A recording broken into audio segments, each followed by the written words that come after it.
बच्चा, अब ना तुम्हें मेरा ध्यान प्रारंभ करना चाहिए। बहुत आवश्यक हो गया है तुम्हारे जीवन में ध्यान का आना। बहुत कुप्रवृत्तियाँ तुम्हारी बढ़ रही हैं और ये ध्यान के द्वारा ही तुम्हारी कुप्रवृत्तियाँ जो हैं वो शांत होगी। तुम्हारी नकारात्मकता जितनी भी है वो केवल ध्यान के द्वारा ही तुम उस नकारात्मकता पे विजय प्राप्त कर सकते हो।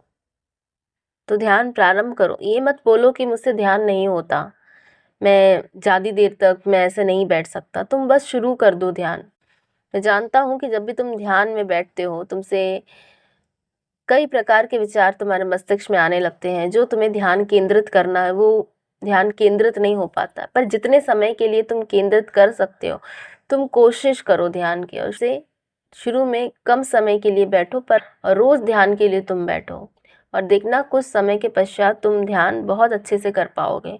ये विश्वास रखकर ध्यान प्रारंभ करो और जब ध्यान में बैठो ना तब मुझे बोल करके बैठो, बाबा मैं ध्यान कर रहा हूँ या कर रही हूँ। इस ध्यान को मैं एकाग्रता पूर्वक और स्थिरता पूर्वक करूँ ताकि मैं बहुत जल्दी ध्यान लगाने में कामयाब हो सकूँ। बाबा मुझे ये आशीर्वाद दीजिए, ऐसा बोल करके करो। मेरा आशीर्वाद तो तुम्हारे साथ है, लेकिन जब तुम मुझे बोल के करोगे तो मुझे तुम्हारा ख्याल ज़्यादा रहेगा कि हाँ, मेरा बच्चा मुझे ये बोल रहा था कि उसे ध्यान अच्छे से करना है, तो मैं कोई विघ्न नहीं आने दूंगा और ध्यान तुम अच्छे से कर पाओ। मेरा नाम जाप करते हो, बहुत अच्छी बात है। तुमने जो तुम्हारे घर से संस्कार प्राप्त करे हो और जो मैंने तुम्हारे संस्कार को बढ़ाए हैं, तो उनका मान रखना तुम्हारे हाथ में है।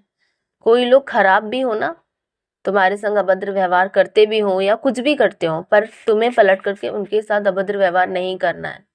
यही तुम्हारे संस्कार दिखाते हैं।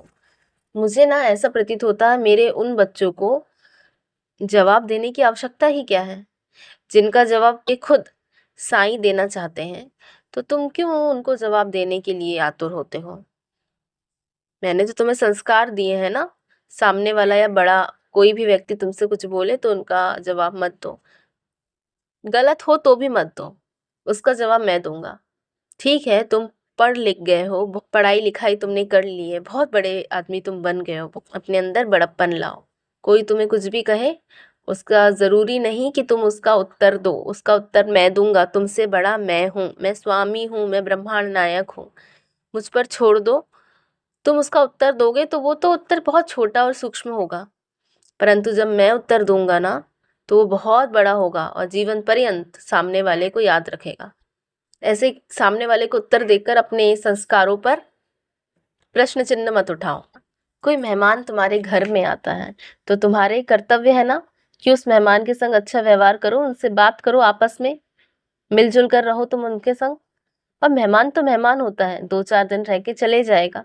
इस प्रकार उनके संग चिढ़कर गलत व्यवहार क्यों करना? तुम्हें पता है ना मेहमान भगवान का रूप है।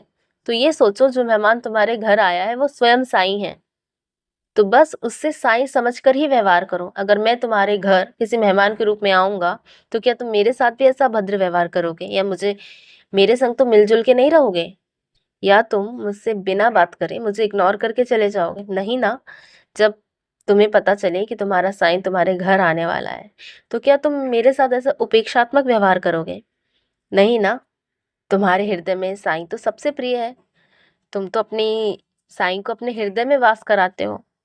तो जब तुम मुझे अपने हृदय में वास कराते हो तो जब तुम्हारे घर में कोई मेहमान आए तो उनके साथ भी साईं समझकर व्यवहार करो।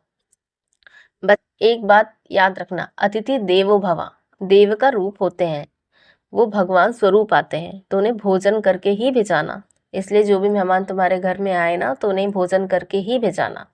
ऐसे खाली पेट कभी भी उनको अपने घर से जाने मत देना। अच्छे से उनका स्वागत करना, मिलजुल कर उनसे रहना। खुश रहो, मेरा आशीर्वाद तुम्हारे साथ है।